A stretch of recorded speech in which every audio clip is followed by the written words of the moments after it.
বাবা বাবা, কথা তো একেবারে পোলার মতো বলে না, টাস করে খালি বলে না, ময়মরবি মানে না, খালি তর্ক করে। ছেলে কোথায়? ছেলে কোথায়? হাতের কাছে যদি একবার পাই, কেটে টুকরো টুকরো করে নদীতে ভাসায় দিব। তালই সাহেব, মাথা ঠান্ডা করেন, আপনি একটু বেশি উত্তেজিত হয়েছেন বাবা। মাথা আমি ঠান্ডা করবো? এক থাপ্পড় দিয়ে দাঁত করা সব নিচে ফেলে দেবো।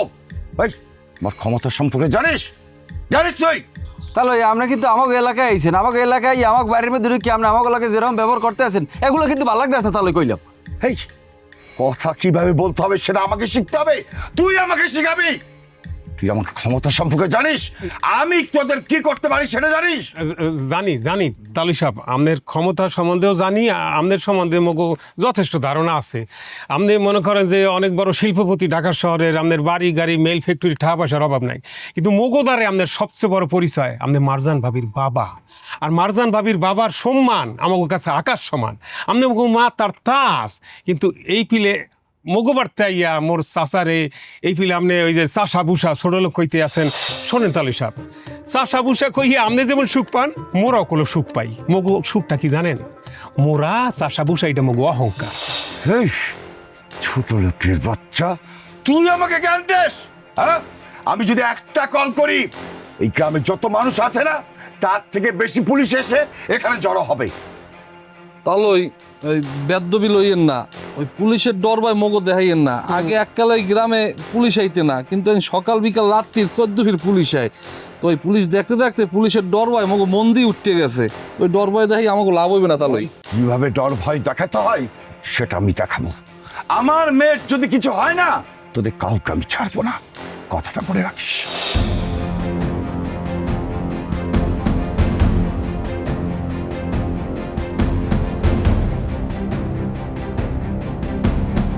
এই সামরা স্যার, তোকে আক্কেল পড়েন কি সইবে? হ্যাঁ, বাড়ির উপর আইছে কেডা? মোর আত্মীয় মোর বাড়িতে আইছে, আর হের বড় পরিচয় হইতে আছে হ্যাঁ আমার বৌমার বাপ, মোর বেআই। হ্যাঁ মাইয়েটা জেলখানায় রয়েছে, হ্যাঁ টেনশন আছে না? হের বিনে তোরা গাইল খাবার দিবি মোর বাড়ি আইয়া? এই সামরা একে সুপার দাদা হালাই দিব। কথা কওয়া শুরু করলে মোটে থামে না ফাজিল কুম্মের। হ্যাঁ, এটা কইতে পারলে একের জুয়ান হয়ে গেলে মর্দ হয়ে গেলে। হ্যাঁ, হের মাথা ঠিক আছে? হ্যাঁ রে মাইয়া, হ্যাঁ মাইয়া তুই জেলখানায়, তোর অবস্থা হলে তুই কি হতে হই ক আগে? কাকু ঠিকই বলছে কথাটা। এখন সে আগের মাথায় দুই চার কথা কইছে, কোক একদিন তো তার ভুল ভাঙ্গিয়েও যাইতে পারে। তখন যদি সে ওই মগো হাবুরে মাইনা নেয়, আজকে ব্যবহার যদি খারাপ করি, তাহলে তার মুখ দেখাম কেমন? এই যে কাঞ্চন যে কথাগুলো বলছে, কত সুন্দর বুঝাই শুনে কথাগুলো বলছে। কথা শেখ বেটা, গটকালি লেভেলের কথাবার্তা বলো। ব্যাপক জায়গায় গটকালি পাইছো?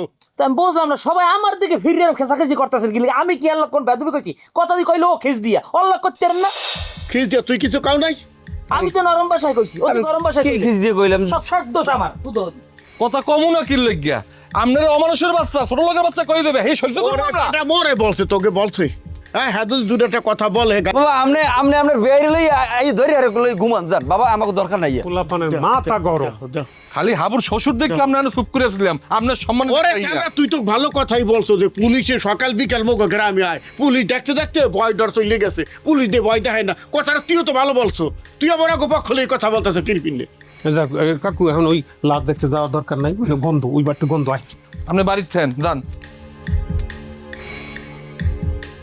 বেআই আসুক কাই লোক মধ্যে, আর ওর সেই বা কোন হানে? হ্যাঁ, এত খাওয়া দাওয়া করবে, মুই কি ব্যবস্থা করমু? খাইবে মোর বাড়ি? মোর তো যাওয়া উচিত। যাই দেখি দুইটা ডাব লইয়া যাইতেই, মুই যাইতে যাইতে রাগ পড়িয়ে দেবি মোর যা বিশ্বাস। মুই রেডি হয়ে যাই।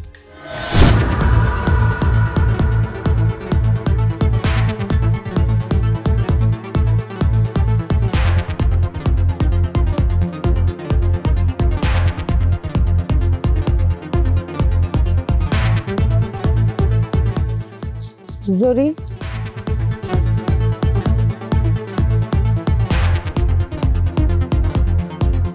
বলেন, সত্যি করে দিয়ে বলতো তুই কি দেখছো? কি দেখুন,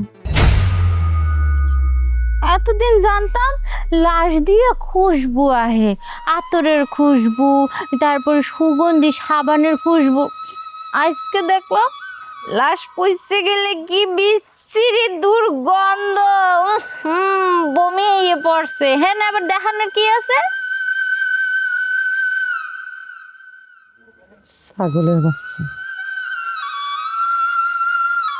তোরে আমি বলতে আসছি,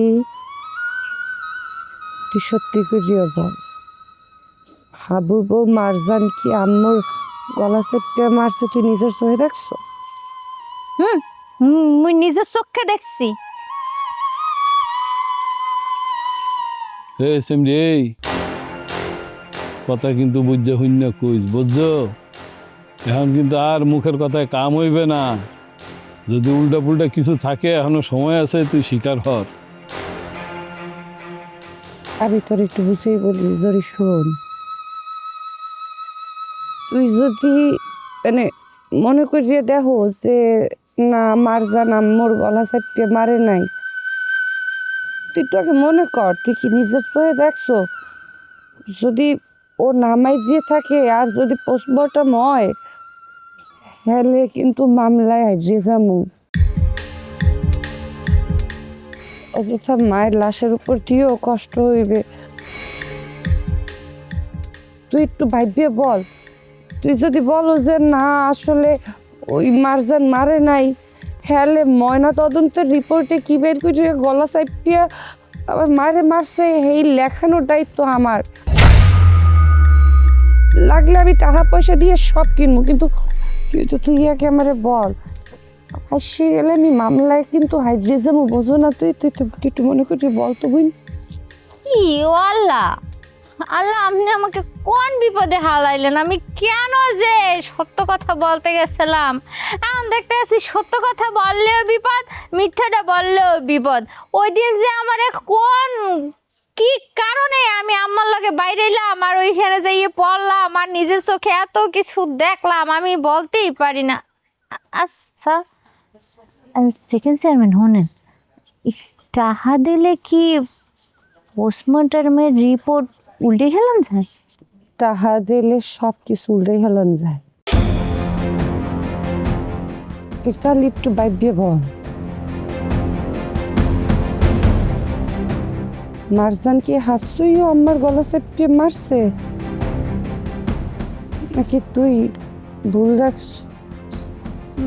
তাহলে যদি রিপোর্ট উল্টান যায় টাকা দিয়া, একটু কথা বলি। হাব্বার বউ আমার গলা চেপে ধরে মানে নাই।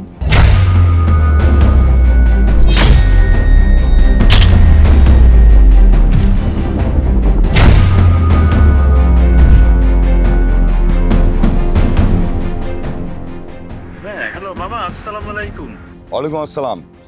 রহমত, শোনো, তুমি যে বন্ধুর কথা বলেছিলে, যে বন্ধুটা তোমার এসপি, তাকে এক্ষুনি তুমি বলো তার আন্ডারে যত পুলিশ আছে এখানে পাঠিয়ে দিতে। কুইক! কি হয়েছে মামা? আপনার কি কোনো বিপদ হয়েছে? আমি হাবুর বাড়িতে গিয়েছিলাম, হাবুর বাবা এবং সাথে কয়েকজন লোক ছিল, আমার সঙ্গে উল্টা পাল্টা বিহেভ করেছে। মামা আপনি ওদের বাড়িতে আগে গেলেন কেন? আপনার উচিত ছিল আগে থানায় যাওয়া, তারপর মার্জনের সাথে হাজতে সাক্ষাৎ করা, তারপর আপনি হাবুর সাথে দেখা করে কুইকলি কিভাবে তাকে হাজত থেকে বের করা যায় সেই ব্যাপারে পরামর্শ করা। রহমত, তুমি এটা কি বললে? আমি হাবুর সঙ্গে দেখা করব, ওর সঙ্গে পরামর্শ করব? How funny! এটা তুমি কিভাবে বলতে পারলে? হ্যাঁ, আর শোনো, তোমার কথার টোন হঠাৎ করে পাল্টে গেল কেন? মামা আমি একদম ঠিক আছি, আপনি আমার ব্যাপারে যে ডাউট করছেন এটা একদম ভুল। শুনুন, আপনি হাবুর বাড়িতে কেন গিয়েছেন, আর হাবুর বাবা আপনাকে অ্যাটাক করবে কি কারণে? আমি তো হাবুর বাবাকে চিনি, সে হয়েছে একজন নিরীহ মানুষ, সে তো আপনার উপর কোনো কারণেই অ্যাটাক করার মতো লোক না। আচ্ছা মামা, আপনি তার সাথে কেমন বিহেভ করেছিলেন? আমি যখন হাবুর বাড়িতে গেলাম, ওর বাবার সঙ্গে আমার দেখা হয়েছে, হাবুর সঙ্গে আমার দেখা হয়নি। ওই ফকিরনি ছোট লোক আমাকে বলে বিআই, আমি নাকি তার বিআই লাগি, আমার সঙ্গে হাত মেলাতে আসে। ওর কত বড় সাহস আমাকে বিআই বলে ডাকে! ওর মতো হাজার হাজার শ্রমিক আমার ফ্যাক্টরিতে কাজ করে, আমি নাকি তাকে বিআই বলে ডাকবো, হ্যান্ডশেক করবো? How funny! মানে এই কথা শুনে না আমার খুব রাগ উঠেছিল, নিজেকে কন্ট্রোল করতে পারিনি, তাই উল্টাপাল্টা কথা বলে আমি ওই বাড়ি থেকে বেরিয়ে এসেছি। এটা একটা কথা হলো? মার্জানের শ্বশুর তো সম্পর্কে আপনার বেয়াই হয়, তো বেয়াই আপনাকে বেয়াই বলবে, এটা তো স্বাভাবিক। তো আপনি এত উত্তেজিত হওয়ার তো কোনো কারণ ছিল না। রহমত, বরিশাল আসার আগে তোমার কথার টোন ছিল একরকম, আর এখানে আসার পর কথার টোন অন্যরকম। কারণটা কি বলবে? কারণটা হলো মামা, আমি হাবুকে ভুল বুঝেছিলাম। সাকিবের কথা আমি বায়াসড হয়েছিলাম, এই জন্য আপনাকে অনেক ভুল ইনফরমেশন আমি দিয়েছি। কিছুক্ষণ আগে আমি হাবুর সাথে কথা বলেছি, মার্জানের সাথেও কথা বলেছি। হাবু হাজতে গিয়ে মার্জানের সাথে আমার কথা বলিয়ে দিয়েছে। ও আচ্ছা, এই জন্যে তোমার মধ্যে এত চেঞ্জ। তাই আপনার কাছে আমার রিকোয়েস্ট, হাবু যে উকিল ঠিক করেছে তার সাথে হাবুকে নিয়ে যে কথা বলে যেভাবে হোক মার্জানকে জামিন করার চেষ্টা করি। যতই হোক মার্জান আপনার মেয়ে, তাকে বিপদে ফেলানো কোনোভাবেই আপনার ঠিক হবে না। আচ্ছা ঠিক আছে, রাখো, আমি ভেবে দেখছি।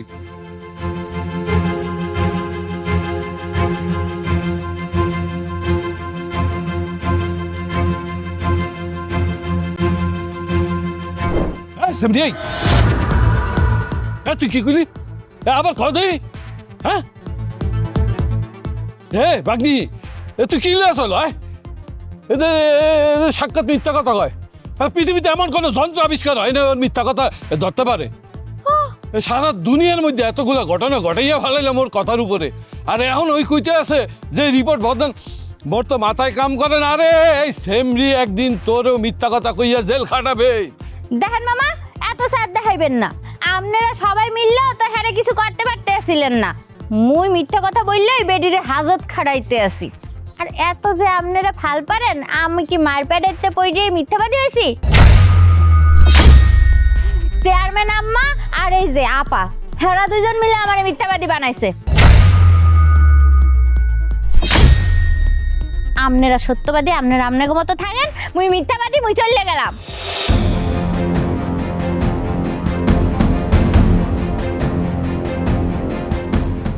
মামা, আর ঘরে বইয়ে থাকা যাবে না। আমি বড় অঘটন করতে চাইতে পারি। তুমি একটা কাম করো, তুমি তো হারুন আঙ্কেলের চেম্বারে যাও, যাইয়ে ওনারে সব বুঝেই বলো যে কোনো কিছুর বিনিময়ে ময়না তদন্তের রিপোর্টটা জানে মর্গ পক্ষে থাকে, এই ব্যবস্থাটা করতে হইবে। তুমি তো যাও মামা। উত্তরে মুই কি হমো? ওই বেড়া তো মোরে 200 হয়ে দেখতে পারে না, বুঝছো? স্যান করে ওঠে। মুই বলতেছি কি, তুই নিজে যা, গেলে গুরুত্বটা একটু বেশি দেবে, আর নইলে ফোনে একটু কথা কও, তাইলেই তো হয়। কারো সেন্স নাই? তোমরা বোঝো না কিছু? সব কাম আমারে করতে হইবে কেন? তোমরা কি করো? আমার মায়ের মরতে তোমার বুঝতে মরে নাই? ফোনে যে কথা বলতে বলো, আজকাল ফোনে কথা কইলে রেকর্ড হয়ে যায় না? এই রেকর্ড হ্যাশ হয়ে যাইবে না? বিপদের মধ্যে পড়ে গেছি এখন, বুঝতেছো? মায়ের লাশ উড়িয়ে যদি এখন ধরা পড়ে যে না ওই হাবুর বউ মারজান গলা চেপে মারে নাই, সেখানে কি হইতে পারে? আর একটা জিনিস মাথায় রাখবা মামা, যে গরু দুধ দেয় হে গরুর লাথিও সহ্য করতে হইবে। ময়না তদন্তের রিপোর্ট যাতে মগো পক্ষে থাকে, যাইয়ে কথা বল। আচ্ছা আচ্ছা, তুই শান্ত হ, তুই উত্তেজিত হইস না। মুই জামু, মরি যাইতে হইবে, বুঝতে পারছি। সেটা বুঝতে পারছি, কি একটা ঘটনা আগে এখন না জানলে কি একটা ঝামেলার মধ্যে পড়তাম। তুমি কি পাগল হয়ে আসি? পাগল থাক থাক থাক, তুই কান্দিস না, তুই শান্ত হ, মুই দেখতে আসছি।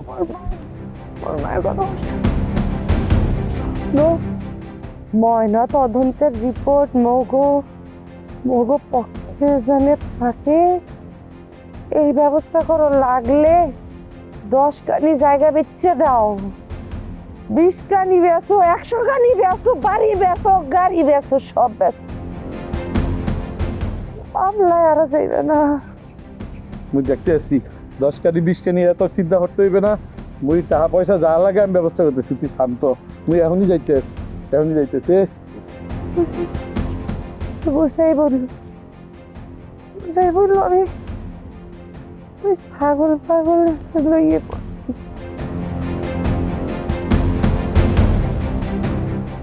আমার মায়ের মরছে, আপনারা খুব মজা নিতে আসেন না?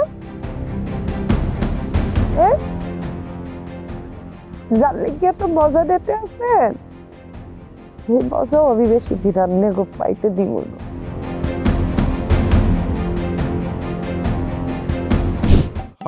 ইয়া লাশ তো উঠাইয়া লইয়া গেছে ময়না তদন্তের লেগিয়া। যে উকিল সাহেব, এখন দেখি কি হয়, রিপোর্ট হাতে পাইয়া লই। হাবু, ও ভাইয়া, আচ্ছা আমি তো শুনলাম যে ওই লাশ নাকি তুলে নিয়ে গেছে ম্যাজিস্ট্রেট পোস্টমর্টমের জন্য। তুমি কি সামনে ছিলে তো? হয় ভাইয়া ছিলাম, ওরাও ছেলে মোরাও ছিলাম, লইয়া গেছে। আচ্ছা ভাইয়া, আপনি তো আল্লাহ দিলে মগ দেশের একজন এই স্বনামধন্য চিকিৎসক, এখন একটা বিষয় আপনার জিগাইতে চাই। আপনি কোনো বলো তো কোন বিষয়ে? মানে বিদেশে তো এইসব নাই, কিন্তু মগ দেশে কি ওই ময়না তদন্ত রিপোর্ট মানে পোস্টমর্টম রিপোর্ট কি পরিবর্তন করা যায় চাইলে? রিপোর্ট তো মানুষই তৈরি করে। এখন মানুষ যদি সেখানে কোনো রকম অসততা করতে চাই তো করতেই পারে। এখন এটা যদি রোবট করতো তাহলে না হয় একটা কথা, কিন্তু তুমি হঠাৎ করে এই প্রশ্ন করছো কেন? মানে তুমি কি আশঙ্কা করছো যে পোস্টমর্টমের রিপোর্টে দিক সেদিক হতে পারে? সেকেন্ড চেয়ারম্যান দেখা হয়েছিল, সে মোরে বলছে যে কোনো মূল্যে সে মারজানরে ফাঁসাইবে, মোরে ফাঁসাইবে, যা করার তাই করবে। যদি রিপোর্ট আয় যে মারজান মারে নাই, দরকার পড়লে সে ভুয়া রিপোর্ট বানাইবে, ডাক্তার কিনি হেলাইবে। ভাইয়া মোরদারে কেমন জানি বিষয়টা। তুমি একদম চিন্তা করো না, তুমি বাড়িতে যাও। না না ভাইয়া, আমি ব্যাপারটা দেখছি। আপনি কি একটু কোনো কেরমে যাতে রিপোর্টটা যাতে ডুপ্লিকেট না হয়, যাতে মানে যা ঘটছে সেইটাই যেন। হ্যাঁ আমি বললাম তো, তুমি এটা নিয়ে একদম টেনশন করো না, করো, তুমি বাড়িতে যাও। হ্যাঁ বাড়িতে যাও, আরাম করো, এই ব্যাপারটা আমার উপর ছেড়ে দাও, ঠিক আছে? আমি দেখছি। আর আমাকে এখন যেতে হবে, কারণ বাড়িতে যাব, গাড়িটা নিব, মানে বের হবো, ঠিক আছে? আমি যতক্ষণ সাথে আছি, পাশে আছি, ততক্ষণ কোনো চিন্তা নেই, ঠিক আছে? কোনো কিছু উল্টোপাল্টা হবে না, আমি আছি। থ্যাংক ইউ, যাও।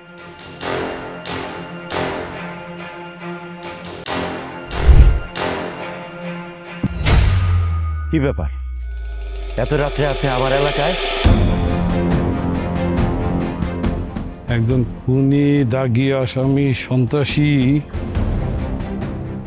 রাইতের বেলা কিরফিন্নে বাইরে ঘরে ইয়া তুই বোঝো না? হ্যাঁ এই উকিল, তুই তো বহু মেধাবী, একটা আইডিয়া কর দেখি।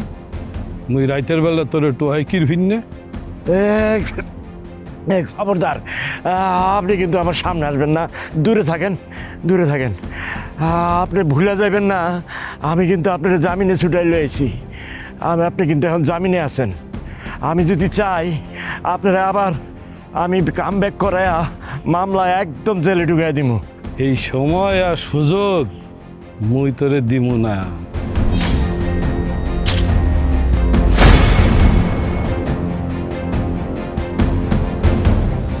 আমার মেয়ে কি সুখে রাখবি?